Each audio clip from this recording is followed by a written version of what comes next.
یہ ذکر پہلے آ چکا ہے کہ لوط علیہ السلام سیدنا ابراہیم علیہ السلام کے بھتیجے تھے۔ سیدنا لوط علیہ السلام کے باپ کا نام ہاران تھا، جو تارخ یعنی آزر کے بیٹے تھے۔ اللہ تعالیٰ نے لوط علیہ السلام کا پورے قرآن میں 27 بار ذکر کیا ہے۔ یہ ذکر 14 سورتوں میں متفرق مقام پر آیا ہے۔ آپ کا والد آپ کے بچپن ہی میں فوت ہو گیا تھا، اس لیے آپ نے اپنے دادا آزر کے گھر اپنے چچا ابراہیم علیہ السلام کے ہاں پرورش پائی۔ یہی وجہ ہے کہ ابراہیم علیہ السلام کو ان سے بے حد محبت تھی۔ جس وقت پوری قوم سیدنا ابراہیم علیہ السلام کے خلاف اٹھ کھڑی ہوئی اور انہیں آگ میں ڈالا گیا، اس کٹھن وقت میں صرف لوط علیہ السلام ہی وہ شخصیت تھے جو آپ پر ایمان لا چکے تھے، جیسا کہ اللہ تعالیٰ نے فرمایا فآمن له لوط، ان پر لوط ایمان لے آئے۔ پھر جب ابراہیم علیہ السلام نے ہجرت کی تو لوط علیہ السلام نے بھی ان کے ساتھ ہجرت کی۔ اللہ تعالیٰ فرماتے ہیں وقال انی مہاجر الی ربی انہ هو العزیز الحکیم، اور کہنے لگے کہ میں اپنے رب کی طرف ہجرت کرنے والا ہوں، وہ بڑا ہی غالب اور حکیم ہے۔ اس سے پہلے ہم ذکر کر آئے ہیں کہ جب ابراہیم علیہ السلام مصر سے فلسطین واپس چلے گئے تو آپ نے اپنے بھتیجے لوط کو سدوم بستی کی طرف بھیج دیا۔ یہ بحر مردار کے پاس ایک بستی تھی، تجارتی مرکز اور مسافروں کے لیے آرام کی جگہ تھی۔ یہ کافر قوم تھی، ان میں ایک بھی مومن نہیں تھا۔ اللہ تعالیٰ فرماتے ہیں فأخرجنا من كان فيها من المؤمنين فما وجدنا فيها غير بيت من المسلمين، پس جتنے ایماندار وہاں تھے ہم نے انہیں نکال لیا، اور ہم نے وہاں مسلمانوں کا صرف ایک ہی گھر پایا۔ یہ سب لوگ کافر تھے، لوگوں میں سب سے زیادہ فاسق اور فاجر تھے۔ ان لوگوں نے ایسی برائیاں ایجاد کی کہ ان سے پہلے کائنات میں کسی نے نہ کی تھیں۔ چنانچہ اللہ فرماتے ہیں اذ قال لقومه اتأتون الفاحشة ما سبقكم بها من احد من العالمین، جب لوط نے اپنی قوم سے کہا تم ایسی فحاشی اور بے حیائی کا ارتکاب کرتے ہو جو جہانوں میں تم سے پہلے کسی شخص نے نہیں کی۔ پھر اللہ فرماتے ہیں انکم لتأتون الرجال شہوة من دون النساء بل انتم قوم مسرفون، کیا تم عورتوں کو چھوڑ کر مردوں سے حاجت پوری کرتے ہو، بلکہ تم حد سے بڑھنے والی قوم ہو۔ اس کام یعنی اغلام بازی اور جنسی بے راہ روی کو قوم لوط نے شروع کیا، لیکن بعض کہتے ہیں یہ تو فطری چیز ہے اور بعض کہتے ہیں یہ جنات سے شروع ہوئی۔ بہرحال یہ فسق و فجور اور گھناؤنا جرم اسی قوم سے شروع ہوا۔ فرشتوں کی زبانی اللہ تعالیٰ نے فرمایا اِنَّا أُرْسِلْنَا إِلَىٰ قَوْمٍ مُجْرِمِينَ، فرشتوں نے کہا کہ ہم گناہگار قوم کی طرف بھیجے گئے ہیں۔ پھر کہنے لگے إِلَّا آلَ لُوطٍ إِنَّا لَمُنَجُّوهُمْ أَجْمَعِينَ إِلَّا امْرَأَتَهُ قَدَّرْنَا إِنَّهَا لَمِنَ الْغَابِرِينَ، مگر خاندان لوط کہ ہم ان سب کو تو ضرور بچا لیں گے، سوائے اس کی بیوی کے کہ ہم نے اسے رکنے اور باقی رہ جانے والوں میں مقرر کر دیا ہے۔ اسی طرح لوط علیہ السلام نے ان سے کہا أتأتون الذكران من العالمين وتذرون ما خلق لكم ربكم من أزواجكم بل أنتم قوم عادون. کیا تم جہان والوں میں سے مردوں کے ساتھ شہوت رانی کرتے ہو اور تمہاری جن عورتوں کو اللہ نے تمہارا جوڑ بنایا ہے ان کو چھوڑ دیتے ہو بلکہ تم ہو ہی حد سے گزر جانے والے. اللہ تعالیٰ نے قرآن میں کتنے ہی مقامات پر اس گناہ کی برائی اور قباحت بیان فرمائی ہے، اس لیے کہ یہ نہایت سنگین اور گھناؤنا جرم ہے. اللہ تعالیٰ فرماتے ہیں وَلُوطًا إِذْ قَالَ لِقَوْمِهِ أَتَأْتُونَ الْفَاحِشَةَ وَأَنْتُمْ تُبْصِرُونَ أَإِنَّكُمْ لَتَأْتُونَ الرِّجَالَ شَهْوَةً مِّن دُونِ النِّسَاءِ بل انتم قوم تجہلون. اور لوط کا ذکر کر جبکہ اس نے اپنی قوم سے کہا کہ کیا باوجود دیکھنے بھالنے کے پھر بھی تم بدکاری کرتے ہو؟ یہ کیا بات ہے کہ تم عورتوں کو چھوڑ کر مردوں کے پاس شہوت سے آتے ہو؟ حق یہ ہے کہ تم بڑی ہی نادانی کر رہے ہو. اللہ تعالیٰ نے اس قوم کی قبیح خصلتوں کا جتنا ذکر کیا ہے کسی اور قوم کا نہیں کیا. انہیں کافر، مجرم، جاہل اور حد سے بڑھنے والا کہا گیا، کہیں فضول خرچی کرنے والے اور فاسق کہا گیا.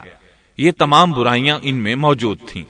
اللہ تعالیٰ فرماتے ہیں وَلُوطًا إِذْ قَالَ لِقَوْمِهِ إِنَّكُمْ لَتَأْتُونَ الْفَاحِشَةَ مَا سَبَقَكُمْ بِهَا مِنْ أَحَدٍ مِّنَ الْعَالَمِينَ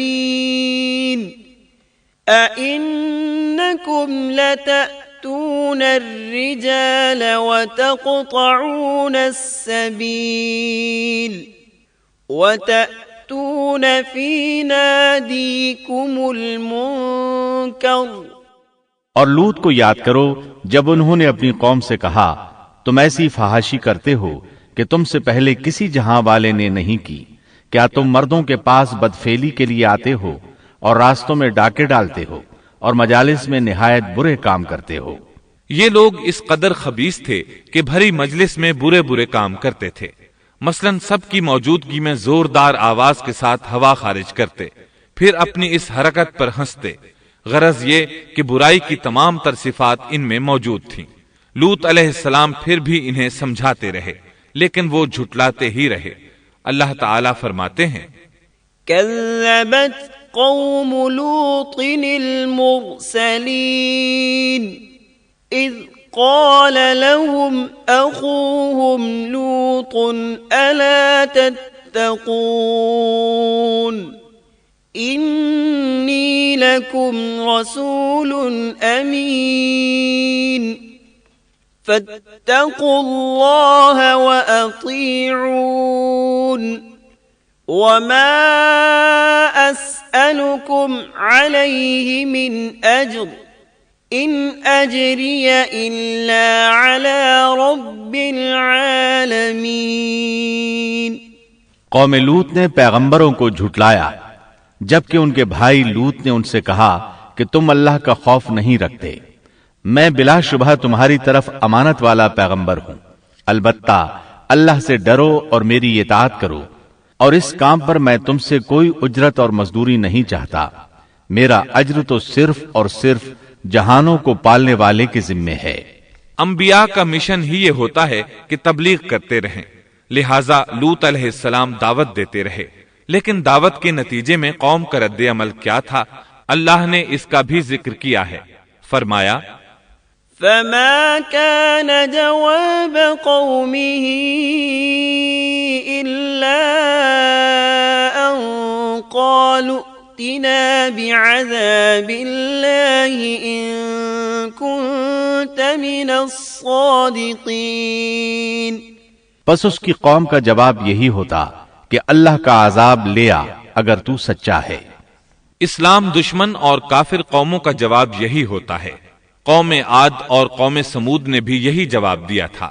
دوسری آیت میں ہے وَلَقَدْ أَنذَرَهُمْ بَطْشَتَنَا فَتَمَارَوْا بِالنُّذُرِ، لوط نے انہیں ہماری پکڑ سے ڈرایا، یعنی انہوں نے کہا اے قوم اللہ کی پکڑ سے اور عذاب سے بچ جاؤ، محتاط ہو جاؤ، اس کی لاٹھی بے آواز ہے، لیکن وہ ڈرانے والوں سے بھی جھگڑتے ہی رہے۔ ایک اور آیت میں اللہ فرماتے ہیں وَمَا كَانَ جَوَابَ قَوْمِهِ إِلَّا أَن قَالُوا أَخْرِجُوهُم مِّن قَرْيَتِكُمْ إِنَّهُمْ أُنَاسٌ يَتَطَهَّرُونَ، اور ان کی قوم سے کوئی جواب نہ بن پڑا بجز اس کے کہ آپس میں کہنے لگے کہ ان لوگوں کو اپنی بستی سے نکال دو، یہ پاک باز بننے کی کوشش کرتے ہیں۔ چونکہ یہ سب کے سب لوگ فحاشی، عریانی، بے حیائی، بے غیرتی، فسق و فجور اور بدکاری میں مصروف تھے، ان کے نزدیک پاکیزگی اختیار کرنا بے معنی کام بن چکا تھا۔ لوط علیہ السلام اور ان کی بیٹیوں کے علاوہ کوئی شخص پاک نہ تھا، سب کے سب غلاظت میں ڈوبے ہوئے تھے۔ چنانچہ انہوں نے لوط علیہ السلام کو اپنی بستی سے نکال باہر کرنے کا فیصلہ کیا۔ کہنے لگے قالوا لئن لم تنته يا لوط لتكونن من المخرجين قال إني لعملكم من القالين۔ اے لوط اگر تو اپنے اس واز و نصیحت سے باز نہ آیا تو ضرور تجھے نکال دیا جائے گا۔ اس پر لوط نے فرمایا میں بھی تمہارے اس گھناونے عمل سے بیزار ہو چکا ہوں۔ چنانچہ لوط علیہ السلام اس موقع پر وہاں سے نکل آئے اور اپنے رب سے یوں دعا گو ہوئے رب نجنی وأہلی مما يعملون، اے میرے پروردگار مجھے اور میرے اہل کو ان کے عمل سے بچا لے اور نجات عطا فرما۔ کتنی ہی آیات میں ہے کہ ان لوگوں نے لوط علیہ السلام کو بستی سے نکالنے کا عزم کر رکھا تھا، اور لوط علیہ السلام اس پوری بستی میں بے یار و مددگار تھے۔ وہاں ان کا کوئی خاندان تو تھا نہیں، لہٰذا گھر میں ہی بیٹھے رہے، دعا کرتے رہے۔ قال رب انصرنی علی القوم المفسدین، اے پروردگار اس فسادی قوم کے خلاف میری مدد فرما۔ اس دعا سے اس قوم کی ایک اور خصلت معلوم ہوئی، اور وہ یہ کہ وہ فسادی بھی تھے۔ سو اللہ نے دعا قبول فرمائی، فرشتے بھیجے، جبرائیل، میکائیل اور ملک الموت، اور بعض روایات کے مطابق اسرافیل کو بھی ان کے ساتھ بھیجا گیا۔ وہ سب سے پہلے ابراہیم علیہ السلام کے پاس آئے تاکہ انہیں اسحاق علیہ السلام کی بشارت دیں۔ آخر کار یہاں سے فرشتوں نے سدوم کا رخ کیا۔ یہ فرشتے وہاں نوجوان لڑکوں کی صورت میں پہنچے، ان کی ٹولیوں کے پاس سے گزرے تاکہ انہیں آزما لیا جائے، ان پر حجت قائم ہو جائے۔ مطلب یہ کہ اللہ تعالیٰ نے فرشتوں سے کہا تھا کہ ان لوگوں کو اس وقت تک ہلاک نہ کرنا جب تک کہ ان کے نبی کو ان پر الزام لگاتے نہ دیکھ لو۔ چنانچہ یہ فرشتے نوجوان اور خوبرو لڑکوں کی صورت میں بستی کے کنارے پہنچ گئے۔ لوط علیہ السلام کی ایک بیٹی بستی سے باہر کنارے پر رہتی تھی۔ جب اس نے انہیں دیکھا تو ڈر گئی۔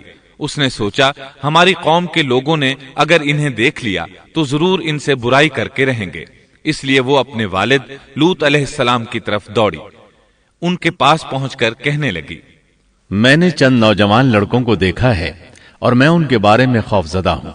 لوط علیہ السلام جلدی سے ان کی طرف آئے، ان سے پوچھا آپ کیسے آئے ہیں؟ انہوں نے بتایا ہم آپ کے مہمان ہیں۔ لوط علیہ السلام چاہتے تھے انہیں باہر ہی سے دوسری طرف روانہ کر دیں، لیکن جب انہوں نے کہا کہ ہم مہمان ہیں تو وہ انہیں جانے کے لیے نہ کہہ سکے، چنانچہ ان سے بولے اللہ کی قسم زمین کی پشت پر اس سے خبیث اور گندی قوم ہم نے نہیں دیکھی، اور نہ ہی کسی کے بارے میں ایسا معلوم ہوا۔ آپ نے دوبارہ، سہبارہ اور پھر چوتھی بار بھی ان سے یہی بات کہی تاکہ ان نوجوانوں کو حالات کا علم ہو جائے، وہ بھانپ لیں، لیکن وہ تو فرشتے تھے اور لوط علیہ السلام کی قوم کے خلاف گواہی تلاش کر رہے تھے۔ آخر لوط علیہ السلام انہیں اپنے گھر لے آئے، انہیں بٹھایا۔ لوط علیہ السلام کی بیوی کافر تھی اور قوم کے ساتھ تھی۔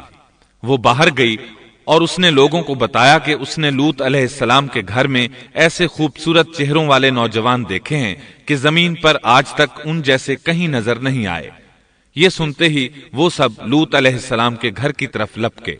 قرآن کریم میں آتا ہے، وَجَاءَهُ قَوْمُهُ يُهْرَعُونَ إِلَيْهِ وَمِن قَبْلُ كَانُوا يَعْمَلُونَ السَّيِّئَاتِ۔ لوگ جلدی سے اس کی طرف لپکے اور وہ اس سے پہلے فحاشی کے عادی بن چکے تھے۔ ایک جگہ الفاظ ہیں، شہر کے لوگ خوش ہوتے ہوئے آئے۔ وہ اس حد تک فاسق اور فاجر بن چکے تھے کہ خوش ہوتے ہوئے وہاں آئے تاکہ ان خوبصورت لڑکوں سے لذت حاصل کر سکیں۔ یہ گھر کے سامنے پہنچ گئے تو لوط علیہ السلام انہیں روکنے کے لیے گھر سے نکلے۔ ان سے فرمایا، یا قوم هؤلاء بناتی، اے میری قوم، تمہاری خواہش کے لیے میری بیٹیاں موجود ہیں، یعنی قوم کی عورتیں موجود ہیں۔